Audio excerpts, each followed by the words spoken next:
Hey everybody, this is Linni from Linni in the Search. We are in episode 2, and this one is probably one of my favorite stories. It's funny how little we believe in ourselves until we are faced with situations where there's no choice but to get through it, but to overcome, or else it's death. And I don't mean hypothetically, I mean literal, at least for me. So as I stated on the last episode, part 1, I guess, if you will, 3 days in, I would be faced with something that I've never in my entire life has had to be faced with. I mean, I've had crazy people come up to me. I've had cops say inappropriate things. I've had men and women say inappropriate things and do inappropriate things, but I've never experienced something like this. And I do have to say that being on the other side of this, I could have done things. I could have read or took the time to learn about where I was, the situation I was in, because I'm partly to blame, if not completely. When I moved up there, I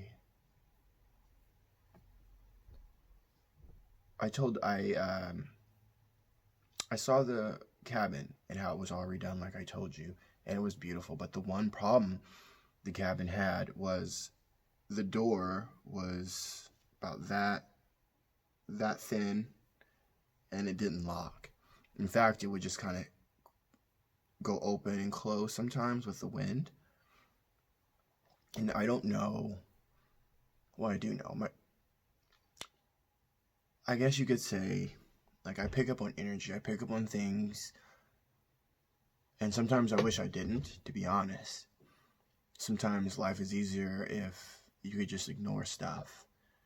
But I've always had feelings, like, with energies, or I guess energy. So I knew I knew something was off. I knew something was going to happen, but I didn't know what. And I kept saying to Specs, I'd be like, Specs, I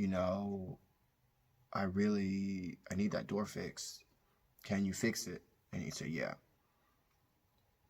And the next day, hey, Specs, that door, man, like, I'm not comfortable with something. At nighttime, I get this weird feeling. And I can't sleep. I stay up staring at the door because I'm afraid, Like, it was hard, to be honest, but I was afraid because I had never been out in the middle of nowhere. I'd never been in a situation like that. And I'm sure plenty of men and women do it all the time. But again, not me. Not ever. I would never willingly put myself into this position, but I felt I needed to because I have a son. I needed to pay child support. I needed to make sure he was okay, and I needed to make sure my own bills were good. So, like a lot of people do when they're faced with things, they might accept a job or accept a side hustle when they know it's probably not the best. So the third day, hey Specs, can we get a door handle? Can we get a lock? Can we get something? I don't even care. Just anything I want to feel safe, and I really want to sleep. Again, in retrospect, the one few times that I could get out from where I was to get into town, if my car wasn't stuck in mud, or if the grocery store wasn't literally out of almost everything because people are buying up all the things because they think they need everything right now, I should have did it. I should have got it. I should have installed it. I should have just, but for whatever reason, I felt like I couldn't do that. I couldn't mess up the cabin. I felt like I couldn't just do whatever I wanted. I felt like it would have been an issue. So I went through Specs. Where I was, there there were neighbors, but they were at least a mile or two away. I mean, you could see their houses in the distance, but you know that shit is far. And now it's even further, it feels, because of COVID. So everybody's just walled off, doing their own thing because they're too scared to even be close to anyone. So this day, one of the farmers who's a few miles down, he messages me, and luckily I had service. Usually I didn't even have service, but he was like, "Hey, you want to come by? Me and a couple of your other guys from different farms around the way. We're gonna just try to just talk and figure out these new laws and shit and barbecue and just hang." So I was like, "Yeah, like I've been up here for a few days. I hadn't really done anything because I couldn't." Man, I don't drink because it legitimately feels like I'm being stabbed in the inside of my stomach. Doctors have checked to see if I have ulcers. They've put the little camera in there and they can't figure out what it is. So I try not to drink because it hurts me, and one glass of anything and I'm that guy. People laugh at me all the time at how cheap date I would be, but it's true. I went over to this guy's house, whose code name I guess would be Blue Eyes. So Blue Eyes is just serving up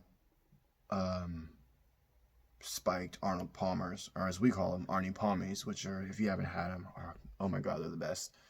It's alcohol, tea, and lemonade, and ooh, sweet baby Jesus, it's so good. So I'm just getting lit up on those and smoking blunts back to back. So we're getting blazed. I shouldn't have driven home. My only excuse, and it's not a good one, is that the roads we were on were all back roads that weren't normal service roads or whatever they call them. But it was still a few miles drive. By the time I got home, or to the cabin, I noticed there was this weird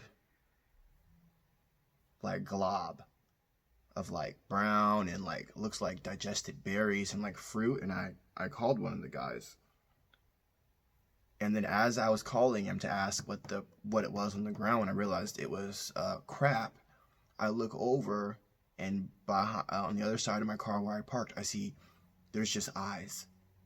Probably, well, you can't see, but outside of camera focus, just two eyes hovering at that length. And I'm 6'3", so they were taller than me, taller than my crazy ass hair. And I froze. And so I just kind of walked towards the entrance of the cabin, because from where I was to where this thing was about 30 feet. So I mean, there was enough space to where I could probably get away, but I didn't know what the hell it was because it was so dark. All I could see was glowing eyes. City guy again. I don't know what dark time eyes look like outside of a cat or a dog. And even then, if I've been drinking, it could have been anything. So I call up Specs and I call up the guy he hired. And I'm like, "Hey, you guys, the fuck is this? I see this thing. It looks like it's taller than me. And there's this weird looking poop on the front." And immediately they both, almost at the exact same time, go, "Oh, that's a bear." And I'm just like, "I'm sorry, what?" "Oh, yeah, that's a bear." "I'm sorry, you mean like Pooh Bear?" I didn't know what to think, because that scared me. I'm alone in the middle of nowhere. The closest person is literally miles away. And now I'm crossfaded. I'm being told there's a fucking bear outside. And then they say, "Oh, but it's fine. You're fine. The bear can smell you, can hear you. Now it can see you. So go inside and roll a blunt and just relax." All right. So I go inside, I roll a fucking blunt, and I fucking relax. Now, what happens is the scariest shit that I've personally ever dealt with in my whole fucking life. As I'm trying to smoke this blunt, as I'm trying to calm down, I see a weird movement. In front of the cabin, there's a patio, or porch, excuse me. The porch extends about 4 feet out around the whole cabin, and there's a railing. Needless to say, for anybody to get over the railing, would probably a human would have to probably grab the railing and hop like this to get over or climb. What I saw was something get over it and dip under it as if that thing, the railing itself, just didn't matter, or the whole porch didn't matter. When I saw that, I stopped and I was like, all right, maybe it's a turkey, because there was a lot of fucking wild turkeys and they're brown, and sometimes at nighttime they were just out there. So I was like, okay, let me go to the window and see if it's a fucking turkey. As I start walking to the window, I see the biggest paw, hand, whatever you want, whatever. At that time, I didn't know what it was. Now I know what it was. It just presses up against the window. And I mean, this thing is bigger than my hand. And the claws are at least this big. At least this big. My legs, my heart, everything inside of me died. I thought that was it. My legs start buckling like this. My hands start shaking. I start panicking because what the fuck am I supposed to do? I don't know what that was. All I see is this fucking hand, and I love scary movies, so my crazy ass is assuming it's Jason, Freddy, the Abominable Snowman. It's not even snowing outside, but maybe it's the Abominable Snowman. I'm thinking of all the craziest shit because I didn't think the bear was going to come back. You see, the people I trusted, the people whose word I really believed, told me it wasn't going to be a problem, to relax. So I tried to. Now, as I'm panicking, shaking, not knowing what to do, all I can think is, this door doesn't work. Whatever's on the other side, I didn't know it was a bear yet. Whatever's on the other side, it's only seconds before they're inside. I'm over here, the door's over there. I would have to do a quick sprint to that side, and in that time, it would be inside. And that's it. As I'm trying to tiptoe to the door to slowly close it shut, the front of it, I can start seeing, and I start seeing clear that it's a fucking bear. I don't know if any of you have ever used like the huge totes. I know in the cannabis industry, a lot of people use them. They're like gigantic Tupperware. These totes sometimes are impossible to open. I don't know if it's the way they latch. Sometimes fucking even Tupperware is impossible, and it could be this big.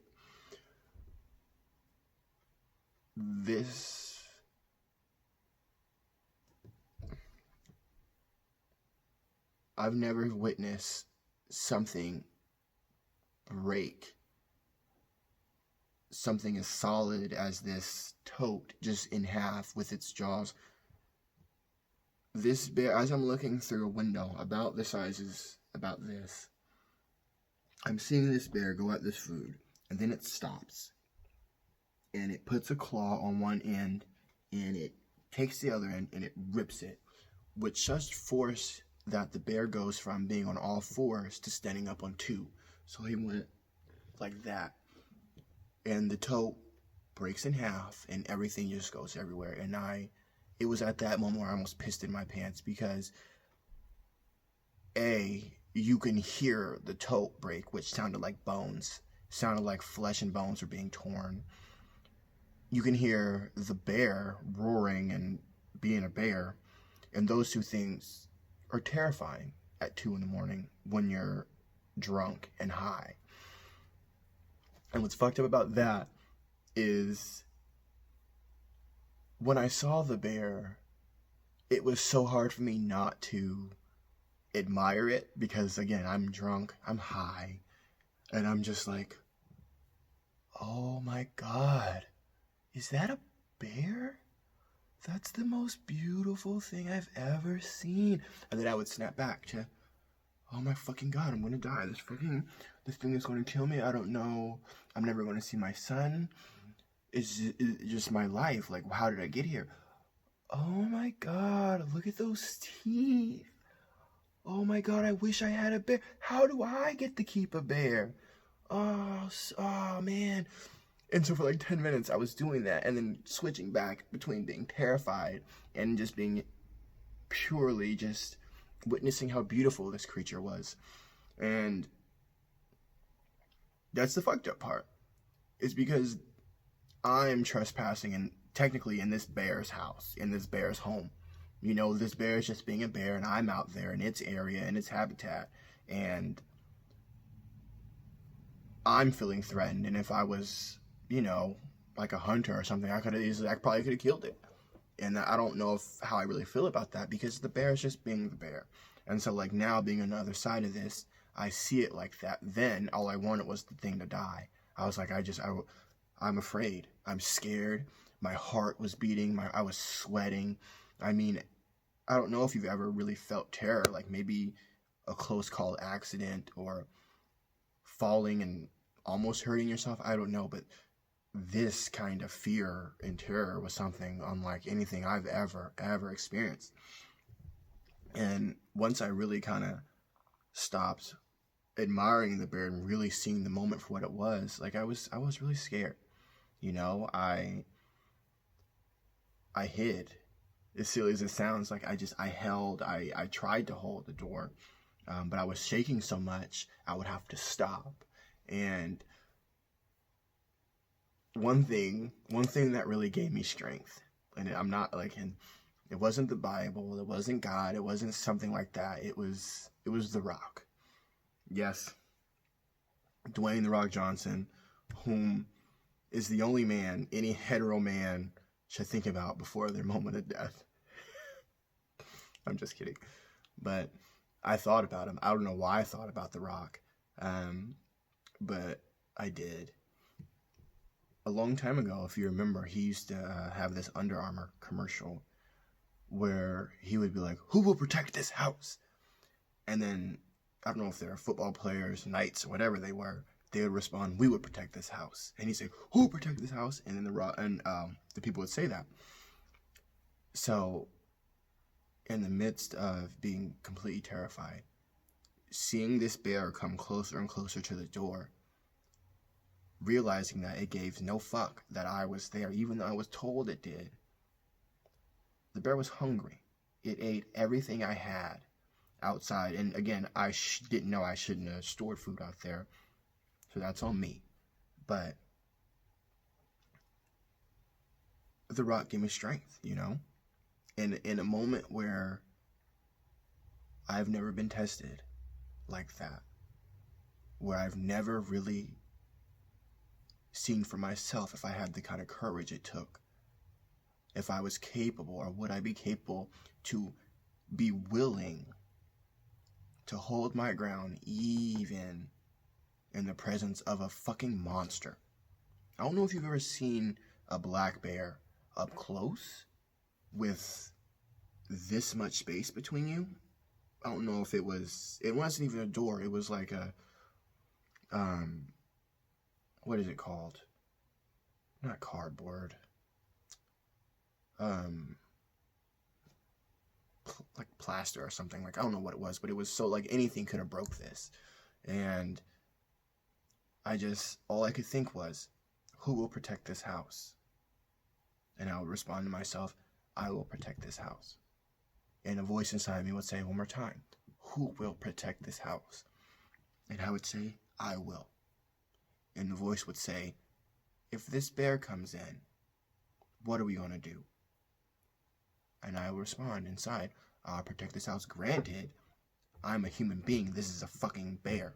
Probably 300 or 400 pounds. Ginormous thing. I'm lying to myself because if that fucking bear came in, that bear was going to murder me. But I needed something to hold on to. I needed something to believe in. So, Under Armour, Dwayne "The Rock" Johnson, I thank you because you gave me strength.